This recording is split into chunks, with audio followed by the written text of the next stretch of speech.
السلام علیکم۔ آج کا ہمارا ٹاپک ہے نظریہ پاکستان، جس کے مصنف ہے ڈاکٹر غلام مصطفیٰ خان۔ نظریہ پاکستان کا مطلب ہوتا ہے پاکستان بننے کا نظریہ، کیا اس کی وجوہات تھی جس کی وجہ سے پاکستان بنا، کیا لوگوں کے کانسیپٹ تھے، اسے کہتے ہیں نظریہ پاکستان۔ مسلمانوں نے ہمیشہ رواداری کو اپنا شیوا بنا لیا ہے۔ رواداری کہتے ہیں لحاظ رکھنا اور شیوا کہتے ہیں طریقہ۔ مسلمانوں نے ہمیشہ لحاظ رکھا ہے دوسروں کا، لیکن جب کفر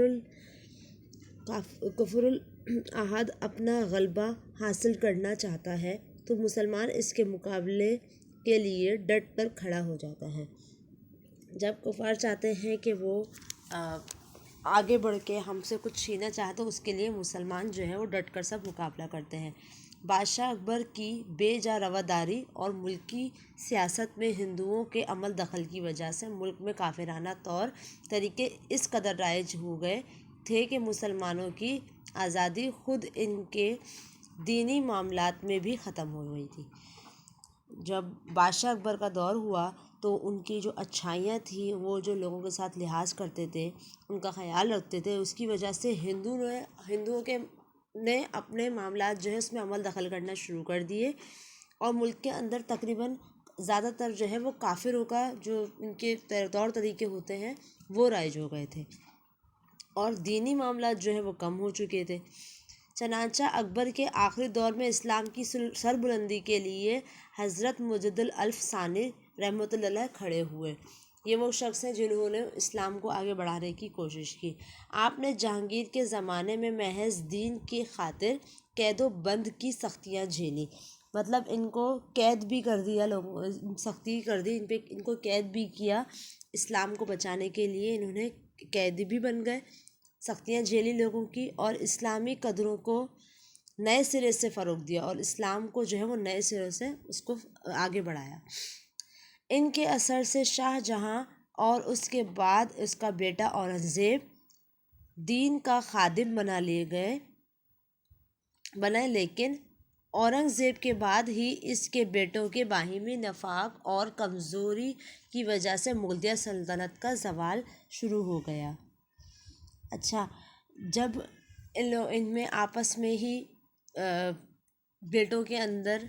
باہمی انفاق پیدا ہوا اور کمزوری ہوئی مغلیہ سلطنت میں، تو جس وجہ سے سلطنت جو ہے وہ ختم ہونا شروع ہو گئی۔ مرہونوں اور ہندوؤں کے کئی گروپ نے سر اٹھایا، مطلب جب وہ کم ہوئے تو جو مرہونوں اور ہندو تھے وہ آگے بڑھنے لگ گئے۔ انگریزوں نے اپنے قدم جمائے اور ملک میں انتشار پھیل گیا، لیکن ایسے گئے گزرے حالات میں بھی قوم کو فروغ دینے اور اسلام کو سربلند کرنے کے لیے میسور کے سلطان حیدر علی اور ان کے بیٹے سلطان ٹیپو نے ہندوؤں اور انگریزوں کا مقابلہ کیا۔ یہ وہ دو شخص تھے جنہوں نے اسلام کو بچانے کے لیے مقابلہ کیا ہندوؤں سے، بلکہ افغانستان، ترکی اور پھر فرانس کو بھی اپنے ساتھ شامل کرنے کی کوشش کی، لیکن ملک کے دوسرے سرداروں نے ساتھ نہیں دیا اور انہیں کامیابی حاصل نہ ہو سکی۔ اسی زمانے میں شاہ ولی اللہ دہلوی اور ان کے صاحبزادوں نے مسلمانوں کی اخلاقی اور معاشرتی برائیوں کو دور کرنے کی تحریک شروع کی۔ چنانچہ سن 1857 کی جنگ آزادی میں مسلمانوں نے پھر اپنے قدم جمانے کی کوشش کی، لیکن انگریزی اقتدار مستحکم ہو چکا تھا، مطلب اس وقت کیا ہوا کہ تب تک کہ انگریزوں کی حکومت آ چکی تھی، اس لیے انہیں کامیابی نہ ہو سکی۔ اس زمانے میں سر سید نے مجبوراً انگریزوں سے مفاہمت کو غنیمت جانا۔ اس زمانے میں پھر جب سر سید احمد خان تھے تو انہوں نے سوچا کہ اب جو ہے انگریزوں کے ساتھ بہتر تعلقات بنائے جائیں، مسلمان قوم کی اخلاقی اور تہذیبی اصلاح پر توجہ دی اور ان کے دلوں سے احساس کمتری دور کرنے کی کوشش بھی کی۔ جب مسلمان بالکل جو ہے وہ زوال میں جا چکے تھے، اس وقت سر سید احمد خان نے آگے قدم بڑھایا اور لوگوں کو احساس جو ان کے اندر کمتری آ گیا تھا وہ ختم کرنے کی کوشش کی۔ سن 1885 میں ہندوؤں نے کانگریس کی بنیاد ڈالی۔ کانگریس جو ہے وہ ہے جو ان کی ایک حکومت تھی، اس کا ایک گروپ تھا، اس کا نام تھا کانگریس۔ ہندوؤں نے اس کی بنیاد ڈالی تھی اور ظاہر یہ کیا کہ وہ تمام ملک کی تمام قوموں کو ان کے حقوق دلوائے جائیں گے۔ کانگریس جب بنائی گئی تھی، جب حقوق ہندو اس کے سربراہ تھے، تو انہوں نے اس بنیاد پہ بنائی تھی کہ جب پاکستان جب ہندو اور مسلمان دونوں کے حقوق برابر ہوں گے۔ لیکن جب بعد میں پتہ چلا کہ وہ صرف اپنے حقوق کا تحفظ چاہتے تھے، لیکن جب بعد میں ان کے جو معاہدہ تھا، جب اس کو پڑھا گیا دیکھا گیا تو پتہ چلا کہ اس میں زیادہ تر جو ہے وہ ہندوؤں کے فائدے تھے اور مسلمانوں کے کم تھے، وہ صرف اپنا فائدہ ہی دیکھ رہے تھے۔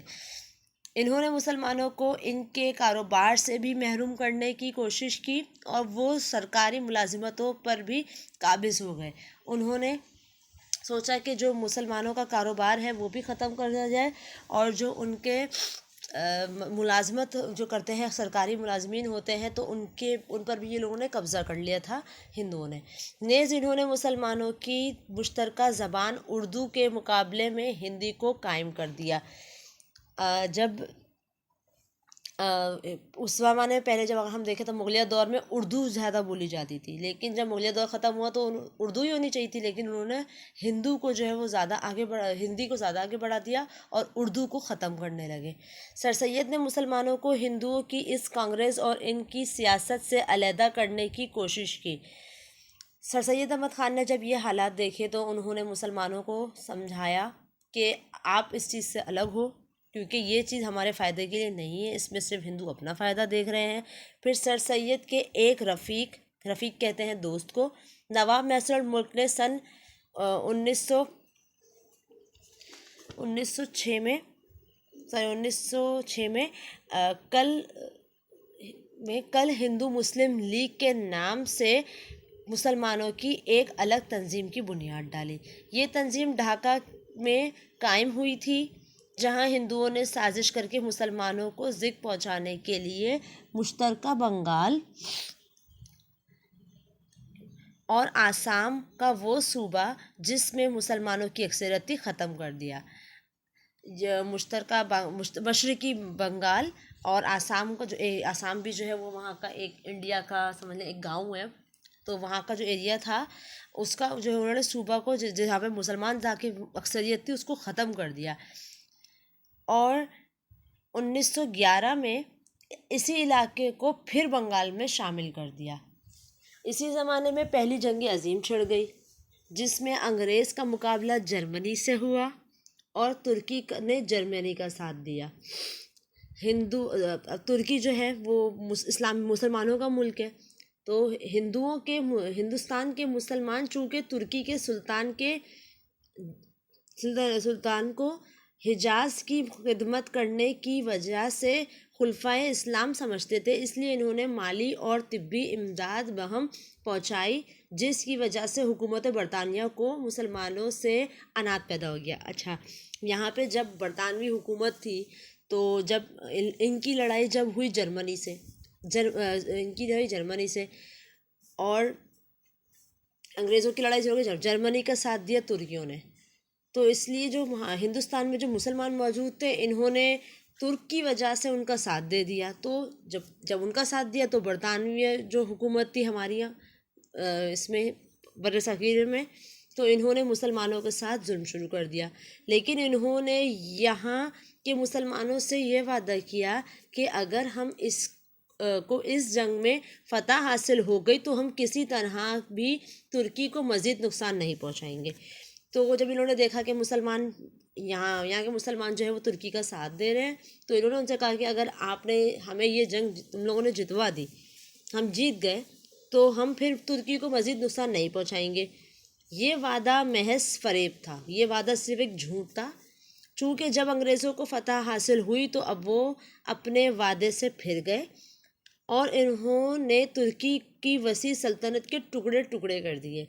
یہاں کے مسلمانوں کو اس فریب کی وجہ سے بہت تکلیف پہنچی۔ انہوں نے خلافت کے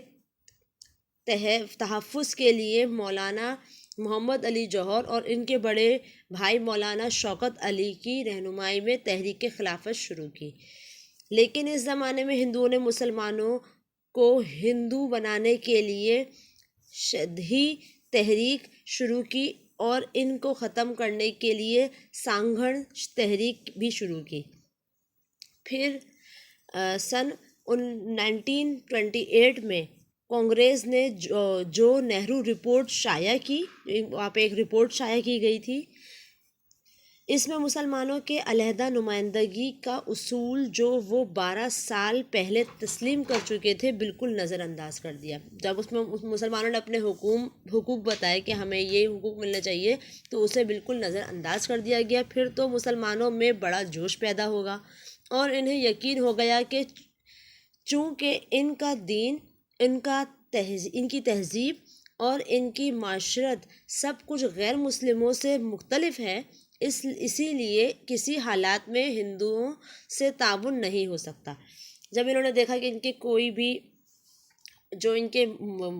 ضرورتیں ہیں مسلمانوں کی وہ پوری نہیں ہو رہی، جب ان کے ساتھ غلط ہو رہا ہے، تو انہوں نے فیصلہ کر لیا کہ اب ہم غیر مسلمانوں کے ساتھ نہیں رہ سکتے، اب ہم ہندوؤں کے ساتھ کوئی تعاون نہیں کریں گے۔ چنانچہ 1930 میں مسلم لیگ کے اعلیٰ آباد والے اجلاس میں، مسلم لیگ کا ایک الہ آباد جو ہے وہ ایک انڈیا کا وہ ہے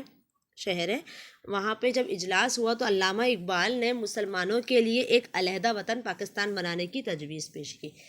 تو اس وقت پھر علامہ اقبال نے مسلمانوں سے کہا کہ اب ایک پاکستان بننا چاہیے، الگ ایک ملک مسلمانوں کے لیے بننا چاہیے۔ 4 سال کے بعد جب قائد اعظم محمد علی جناح نے مسلم لیگ کی صدارت کا مستقل عہدہ قبول کیا تو انہوں نے اس تجویز کو عملی جامہ پہنانے کی کوشش شروع کر دی۔ 4 سال بعد جب قائد اعظم جو مسلم لیگ میں صدر بنے تو انہوں نے اس جو عہد تھا، جو ان لوگوں کا ایک یقین تھا، اس کو انہوں نے پورا کیا، اور آخر کار 23 مارچ 1940 کو انہوں نے لاہور کے اجلاس میں واضح طور پر اعلان کر دیا کہ جب علاقوں میں مسلمانوں کی اکثریت ہے وہاں ایک آزاد مسلم ریاست قائم کی جائے۔ پھر جو ہم سنتے ہیں 23 مارچ کو قرارداد مقاصد پیش کیا گیا تھا لاہور کے منٹو پارک میں، تو وہاں پہ ایک اجلاس ہوا جس کے اندر قائد اعظم نے سب کے سامنے ایک اعلان کر دیا کہ جہاں پر مسلمانوں کی سب سے زیادہ اکثریت ہوگی اب اس کو مسلمانوں کی ایک الگ ریاست بنائی جائے۔ اس اعلان کو قرارداد پاکستان کہتے ہیں، جس کی رو سے مسلمانوں کی آزادی اور خود مختاری حکومت قائم کرنے کا فیصلہ ہوا، جس کی وجہ سے جب لوگوں کی اکثریت دیکھی تو تب احساس ہوا کہ اب واقعی ایک ملک بننا چاہیے۔ یہاں یہ سمجھ لینا ضروری ہے کہ دنیا میں وہ قومیت کی تشکیل کی 2 بنیادیں ہیں، ایک وہ جو مغربی مفکرین نے قائم کی ہے، دوسری وہ جو رسول اللہ صلی اللہ علیہ وسلم کی قائم کی گئی ہے۔ اگر ہم یہاں پہ دیکھیں تو دنیا میں 2 قسم کی قومیں ہیں، ایک وہ قوم ہے جو مغربی قوم کہلاتی ہے وہ ہے، اور دوسری ہے جو آپ صلی اللہ علیہ وسلم نے قوم بنائی ہے۔ اہل مغرب نے خاندانی، نسلی اور قبائلی بنیادوں میں ذرا وسعت پیدا کر کے قومیت کی بنیاد جغرافیائی حدود پر استوار کی ہے۔ اگر ہم مغربی ممالک میں دیکھیں تو ان کے لیے خاندان، ان کی نسل، ان کے قبیلے، ان کے لیے کوئی ویلیو، ان کے لیے صرف ان کے جو ایک خود کا خطہ ہے، بس اپنا ہے جغرافیہ ان کا جو ہے، ان کی بس یہی ایک حدود ہے کہ ہم اسی میں رہیں گے۔ اور کہاں کہ قوم وطن سے بنتی ہے، اور کہا گیا کہ قوم جو ہے وہ ایک وطن سے بن جاتی ہے۔ اس نظریے کی وجہ سے دنیا کے انسانوں کے درمیان تباہی کا جو دروازہ کھلا وہ 2 عالمی جنگوں کے ہونے سے بخوبی ظاہر ہے۔ یہ وطنی قومیت ہی کی بنیاد پر لڑی گئی، اور یہ وطنی قومیت جنوبی ایشیا کے مسلمانوں کے تحفظ دینے میں تو بالکل ہی ناکام تھی، کیونکہ جنوبی ایشیا کے مسلمان اس نظریے کے تحت ایک مجبور اقلیت بن جاتے۔ قومیت کی دوسری بنیاد وہ ہے جو رسول اکرم صلی اللہ علیہ وسلم نے ملت اسلامیہ کی تشکیل کرتے وقت قائم فرمائی، اور جو مغرب کے تصور قومیت سے جدا ہے۔ ظاہر سی بات ہے، جب آپ صلی اللہ علیہ وسلم نے جو ہماری قوم بنائی اس میں ہمیں اب ہم دیکھیں، اگر جو آپ صلی اللہ علیہ وسلم نے فرمایا کہ کسی اجمی کو عربی پہ کوئی فوقیت حاصل نہیں ہے، اسی طریقے سے کوئی گورے کو کالے پہ کوئی فوقیت حاصل نہیں ہے۔ اللہ تعالیٰ نے قرآن شریف میں اور آپ صلی اللہ علیہ وسلم نے صاف فرما دیا ہے کہ ہم سب برابر ہیں، تو ہمارا نظریہ مغربی ممالک کے لوگوں سے بالکل مختلف ہے۔ جیسا کہ علامہ اقبال نے بھی فرمایا ہے، اپنی ملت پر یہ قیاس اقوام مغرب سے نہ کر، خاص ہے ترکیب میں قوم رسول ہاشمی، ان کی جمعیت کا ہے ملک نسب پر انحصار، قوت مذہب سے ہے مستحکم، ہے جو ہے جمعیت تیری۔ مسلمانوں کی قومیت ایک نظریاتی قومیت ہے جو لا الہ الا اللہ پر قائم ہے، یعنی یہ کہ نسل، رنگ اور وطن کی بنیاد پر نہیں بلکہ ایک نظریہ ہے، ایک عقیدے، ایک کلمے کی بنیاد پر وجود میں آئی ہے، اور اس نظریاتی پہلو کو نمایاں کرنے کے لیے اسے ملت کہا گیا ہے۔ ہماری جو قوم ہوتی ہے جس کے اندر ہم کسی رنگ کو نہیں دیکھتے، کسی نسل کو نہیں دیکھتے، کوئی وطن کو نہیں دیکھتے، ہم دیکھتے ہیں کہ ہم مسلمان ہیں، وہ ہمارے لیے ہمارا بھائی ہے، تو ہمیں ملت کہا جاتا ہے۔ اسی نظریاتی قومیت میں ہر نسل، ہر رنگ اور ہر جغرافی خطے کے لوگوں کے لیے جگہ ہوتی ہے، اور حقیقت یہ ہے کہ جنوبی ایشیائی کے مسلمان، جن میں ہر نسل، ہر رنگ اور مختلف جغرافیہ خطوں کے لوگ شامل تھے، ان کو ایک ایسی قوم کے ماتحت اقلیت بن کر رہنا منظور نہ تھا جو اسلامی قومیت کے برعکس ذات پات، چھوت چھات اور بت پرستی کے بندھنوں میں جکڑی ہوئی تھی۔ اچھا، یہ جو دوسری قوم ہے ان کو بس یہ ہر چیز میں فرق کرتے رہتے ہیں۔ ان کے کیا ہوتا ہے کہ ذات ہماری یہ ذات ہے، تمہاری یہ ذات ہے، اس پہ فرق دیکھتے ہیں۔ چھوت چھات یعنی کہ ہم صاف ہیں، تم گندے ہو، دوسرے کو گندا سمجھنا اپنے آپ سے۔ بت پرستی، بتوں کی پوجا کرنا، یہ ان کی قوم صرف اسی میں جکڑی ہوئی ہے۔ چنانچہ انہوں نے اپنی جداگانہ قومیت یعنی اسلامی قومیت کی بنیاد پر اپنے لیے ایک جدا وطن کا مطالبہ کیا۔ تو جب ہمارے مسلمانوں نے بڑوں نے یہ دیکھا کہ یہ صحیح نہیں ہے، تو انہوں نے کہا کہ اب ہمیں الگ وطن چاہیے، اس کا مطالبہ کر دیا، جس میں وہ اپنے عقیدے، اپنے نظریہ زندگی، اپنے طرز معاشرت کے مطابق زندگی بسر کر سکیں، اور ایک مسلمان کی حیثیت سے دور جدید کے چیلنج کا مقابلہ کر کے اپنے مستقبل کو سنوار سکیں۔ ہمیں اس بات کو بھی اچھی طرح ذہن نشین کر لینا چاہیے کہ نظریہ پاکستان میں اسلامی زندگی اور قدروں کا تصور بنیادی حیثیت ہے۔ اخوت، مساوات، عدل، دیانت، خدا پرستی، انسانی ہمدردی اور عظمت کردار کے بغیر نظریہ پاکستان کو فروغ نہیں ہو سکتا۔ جب تک کہ اگر ہم اب پاکستان کے لیے ہم آپس میں عدل نہ کریں، دیانت دار نہ ہو، اللہ تعالیٰ کی عبادت نہ کریں، انسان کے ساتھ ہمدردی نہ کریں، تب تک کہ ہمارا ملک آگے نہیں بڑھ سکتا۔ نظریہ پاکستان کا مقصد محض ایک حکومت قائم کرنا نہیں تھا، کیونکہ مسلمانوں کی حکومتیں ایشیا اور افریقہ میں پہلے سے موجود تھیں۔ نظریہ پاکستان کا مقصد اسلامی اصولوں کی ترویج، جو اشاعت اور اہل عالم کے لیے مثالی مملکت کا نمونہ فراہم کرنا تھا۔